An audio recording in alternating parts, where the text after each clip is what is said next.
9।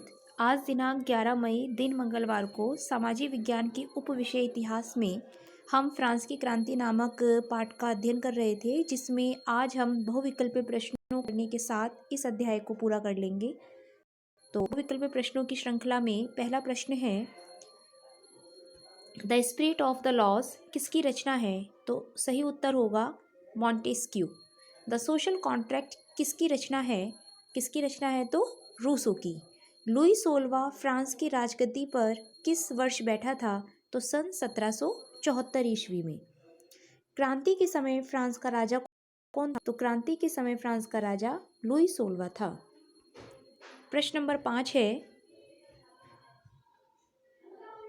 France की क्रांति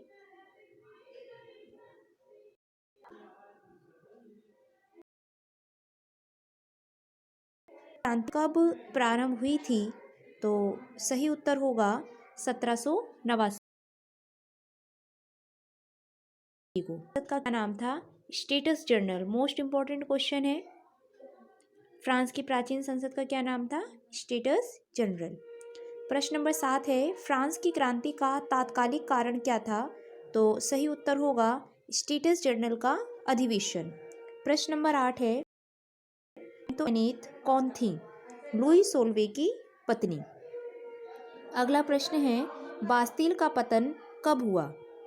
Bastille का पतन कब हुआ था? तो इसका सही उत्तर होगा 14 जुलाई 1789।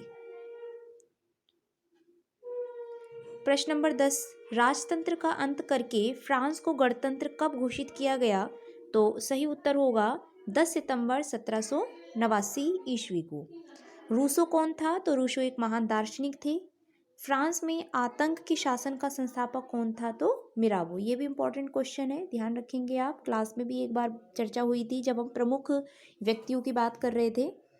अगला हमारा प्रश्न है कि फ्रांस की महिलाओं को मताधिकार किस वर्ष प्राप्त हुआ? तो हमारी देश की आज़ादी के 2 वर्ष पहले ही उन्हें उनका ये अधिकार मिला था, 1945 को। महान दार्शनिक वाल्टेयर ने किस देश की क्रांति को प्रभावित किया था? तो सही उत्तर होगा फ्रांस की। बहुविकल्पीय की प्रश्नों की श्रृंखला में अंतिम प्रश्न है कि नेपोलियन की वाटरलू युद्ध में पराजय कब हुई थी? तो उत्तर होगा 1815। अब क्योंकि इसके साथ हमारा पहला अध्याय पूरा हो जाता है और आज हम पार्ट 2 को शुरू करने जा रहे हैं, जो आप गृह कार्य के रूप में देखेंगे। इससे जुड़े कुछ प्रश्न मैं आपको कल एज ए क्लास दूंगी।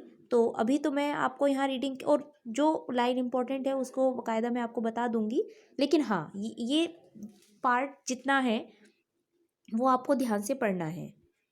पाठ है हमारा यूरोप में समाजवाद एवं रूसी क्रांति। तो सबसे पहले तो हम समाजवाद पर बात करेंगे। तो क्या कह रहे हैं? सामाजिक परिवर्तन का युग। पिछले अध्याय में आपने फ्रांसीसी क्रांति के बाद यूरोप में फैलते जा रहे स्वतंत्रता और समानता के शक्तिशाली विचारों के बारे में पढ़ा। फ्रांसीसी क्रांति ने सामाजिक संरचना के क्षेत्र में आमूल परिवर्तन की संभावनाओं का सूत्रपात कर दिया था, जिसको हम पढ़ ही चुके हैं। 18वीं सदी से पहले फ्रांस का समाज मोटे तौर पर स्टेटस और श्रेणियों में बटा हुआ था। आपको ध्यान में होगा, फर्स्ट, सेकंड और थर्ड। समाज की आर्थिक और सामाजिक सत्ता पर कुलीन वर्ग और चर्च का नियंत्रण था, लेकिन क्रांति के बाद इस संरचना को बदलना संभव दिखाई देने लगा। यूरोप और एशिया सहित दुनिया के बहुत सारे हिस्सों में व्यक्तिगत अधिकारों के स्वरूप और सामाजिक सत्ता पर किसका नियंत्रण हो, इस पर चर्चा छिड़ गई।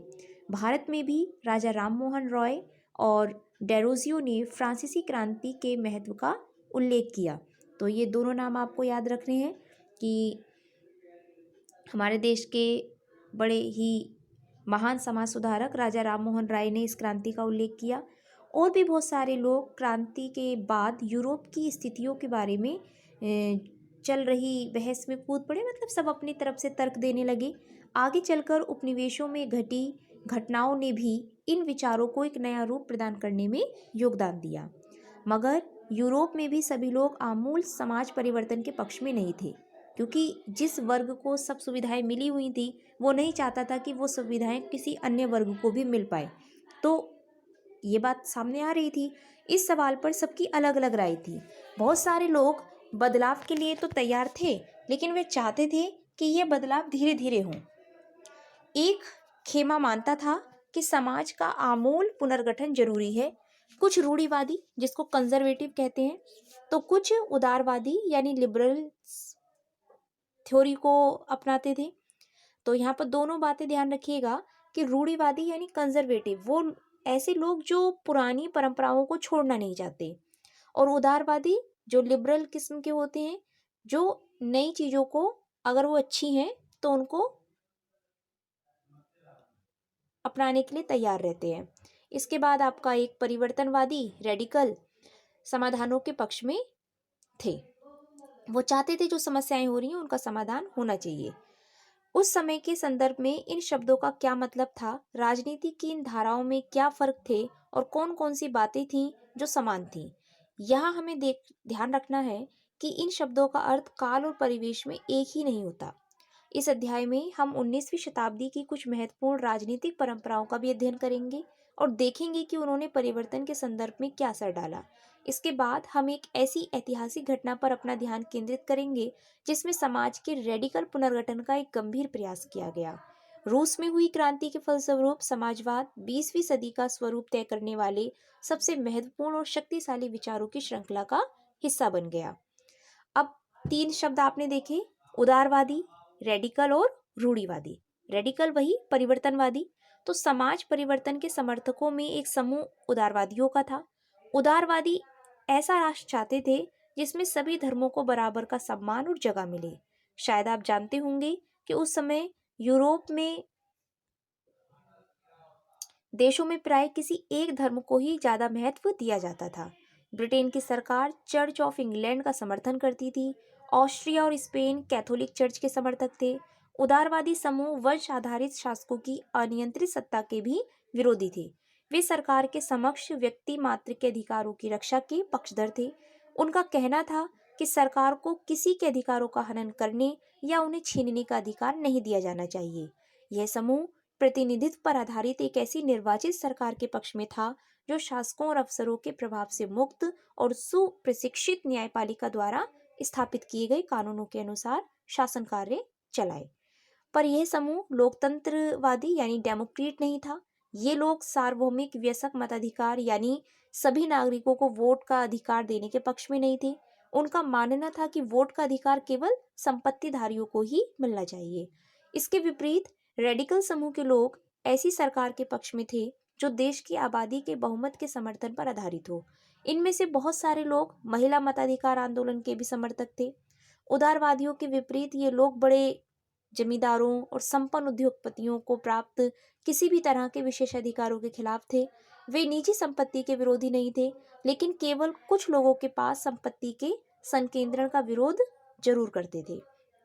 रूढ़िवादी तबका रेडिकल और उदारवादी दोनों के खिलाफ था, मगर फ्रांसीसी क्रांति के बाद तो रूढ़िवादी भी बदलाव की जरूरत को स्वीकार करने लगे थे। पुराने समय में यानी कि 18वीं शताब्दी में रूढ़िवादी आमतौर पर परिवर्तन के विचारों का विरोध करते थे, लेकिन 19वीं सदी तक आते आते वे भी मानने लगे थे कि कुछ परिवर्तन आवश्यक हो गया है, परंतु वे चाहते थे कि अतीत का सम्मान किया जाए, अर्थात अतीत को पूरी तरह से ठुकराया न जाए और बदलाव की प्रक्रिया हो किंतु धीमी हो। इसके बाद औद्योगिक समाज और सामाजिक परिवर्तन की अगर बात करें तो ये राजनीतिक रुझान का एक नया युग का घोतक था और वह दो गहन सामाजिक और आर्थिक बदलावों का भी था। यह ऐसा समय था जब नए शहर बस रहे थे, नए औद्योगिक विस्तार हो चुका था और औद्योगिक क्रांति संपन्न हो चुकी थी। औद्योगिकरण ने औरतों, आदमियों और बच्चों सबको कारखाने में ला दिया। काम के घंटे यानी कि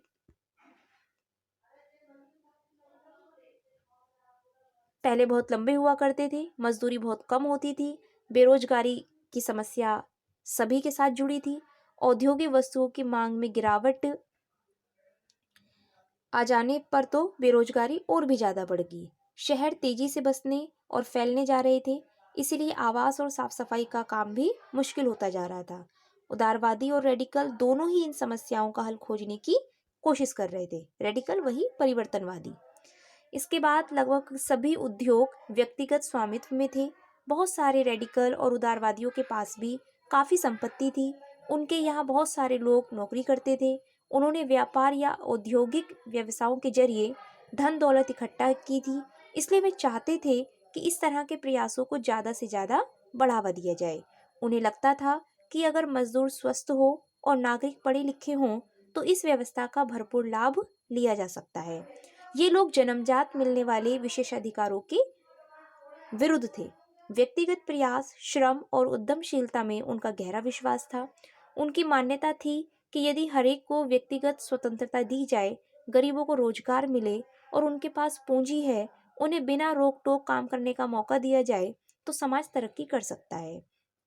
इसी कारण 19वीं सदी के शुरुआती दशक में समाज परिवर्तन के इच्छुक बहुत सारे कामकाजी स्त्री पुरुष उदारवादी और रेडिकल समूह व पार्टियों के इर्द गिर्द ही गोलबंद हो गए थे। आगे चलकर यूरोप में 1815, ध्यान रखिएगा ये वही तिथि है जब वियना की संधि भी हुई थी और ये वही तिथि है जब वाटरलू के युद्ध में नेपोलियन की हार हुई, में जिस तरह की सरकारें बनी उनसे छुटकारा पाने के लिए कुछ राष्ट्रवादी, उदारवादी और रेडिकल आंदोलनकारी क्रांति के पक्ष में थे। फ्रांस, इटली, जर्मनी और रूस में ऐसे लोग क्रांतिकारी हो गए और राजाओं के तख्ता पलट का प्रयास करने लगे। राष्ट्रवादी कार्यकर्ता क्रांति के जरिए ऐसे राष्ट्रों की स्थापना करना चाहते थे जिनमें सभी नागरिकों को समान अधिकार प्राप्त हो। 1815 के बाद इटली के राष्ट्रवादी गिसेपे मेज़िनी ने ये लक्ष्य प्राप्त करने के लिए अपने समर्थकों के साथ मिलकर राजा के खिलाफ साजिश रची थी। भारत सहित दुनिया भर के राष्ट्रवादी उसकी रचनाओं को पढ़ते थे। अब बात करते हैं कि यूरोप में समाजवाद का आना कैसे हुआ। तो इसकी चर्चा हम कल करेंगे ताकि आप इतना पढ़ने के साथ साथ समझ भी पाएं